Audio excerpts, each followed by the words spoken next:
everyone, welcome back to my channel. My name is Simran and you are watching me on class 10 अड्डा। I hope आप लोगों ने channel को subscribe कर दिया होगा और अगर नहीं किया है तो जल्दी से कर दीजिए।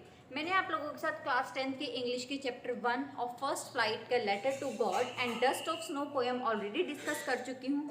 अगर आपने नहीं देखी है तो लिंक डिस्क्रिप्शन बॉक्स में है, जाकर चेक कर लीजिए। सो आज हम पढ़ने वाले हैं फायर एंड आइस पोएम। ये भी आप लोगों के फर्स्ट फ्लाइट के चैप्टर 1 की ही पोएम है, रिटन बाय रॉबर्ट फ्रोस्ट। सो इस पोएम में हमें पोएट क्या कहता है, ये बहुत ही ब्यूटीफुल सी और छोटी सी पोएम है और सिंबॉलिक मीनिंग है इसका। फायर एंड आइस का क्या मतलब होता है, पोएट क्या कहता है, या तो ये वर्ल्ड फायर से एंड होगा या फिर आइस से एंड होगा। फायर यानी कि कोई वोल्केनिक इरप्शन आएगा या फिर हर जगह बर्फ ही बर्फ होगी और ये वर्ल्ड जो है वो एंड हो जाएगा। ये तो हो गया इसका एक लिटरल मीनिंग, लेकिन पोएट ने हमें इस लिटरल मीनिंग के साथ इसका एक सिंबॉलिक मीनिंग भी दिया है, जिसके अंदर फायर का मतलब है ह्यूमन डिज़ायर्स। ह्यूमन बीइंग की अनगिनत जो डिज़ायर्स हैं, उसकी इच्छाएं हैं, या तो ये जो है वर्ल्ड को एंड की तरफ लेकर जाएंगी, या फिर आइस यानी उसने आइस को हेट्रेड, जो हमारी एक दूसरे के लिए जो नफरत है या जो लोग एक दूसरे के लिए कोल्ड फीलिंग्स रखते हैं, या तो वर्ल्ड उससे एंड होगा। तो यहाँ पर फायर का सिंबॉलिक मीनिंग क्या है, ह्यूमन डिज़ायर्स, ह्यूमन डिज़ायर्स। या फिर आइस का मतलब है यहाँ पर सिंबॉलिक मीनिंग क्या है, हेट्रेड, हेट्रेड। सो अब हमने जो है इस पोएम में फायर एंड आइस का लिटरल मीनिंग भी देखा और सिंबॉलिक मीनिंग भी देखा। आई होप आप लोगों को क्लियर हो गया होगा। अब हम पोएम को लाइन वाइज करेंगे और देखते हैं पोएट हमें इस पोएम में क्या बताना चाहता है। सो पोएट क्या कहता है, some say the world will end in fire and some say in ice, from what I have tasted of desire I hold with those who favor fire। First paragraph में poet ने क्या बोला कि कुछ लोग कहते हैं कि जो वर्ल्ड है वो फायर से एंड होगा, यानी कि वॉल्केनिक इरप्शन या फिर ह्यूमन डिज़ायर्स से एंड होगा। सम से इन आइस, कुछ कहते हैं कि आइस से हर जगह आइसेज हो जाएगा, हर जगह जो है बर्फ़ ही बर्फ़ हो जाएगी, या फिर जो लोगों की एक दूसरे की हेट्रेड वाली फीलिंग है ना, उससे डिस्ट्रॉय होगा।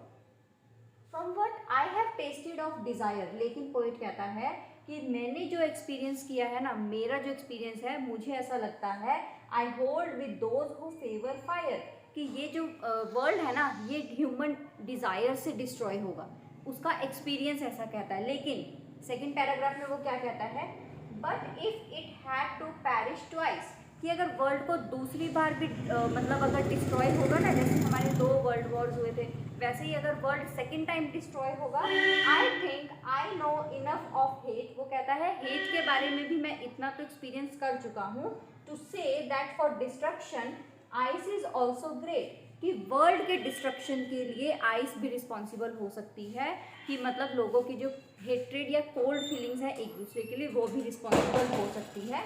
एंड वुड सफाइस, इसका मतलब होता है कि अगर हम किसी भी चीज़ को सफिशिएंट बोलें, कि आइस भी सफिशिएंट है वर्ल्ड को डिस्ट्रॉय करने के लिए। सो आई होप आप लोगों को पोएम क्लियर हो गई होगी कि पोएट ने हमें इस पोएम में कहा है कि वर्ल्ड जो है फायर एंड आइस यानी कि ह्यूमन डिज़ायर्स और जो हमारी हेट्रेड है उससे डिस्ट्रॉय होगा। डिज़ायर से कैसे होगा, फॉर एग्जाम्पल अगर आप लगा लीजिए हिटलर, उसकी डिज़ायर अगर पूरी हो जाती तो वर्ल्ड पूरा डिस्ट्रॉय हो जाता।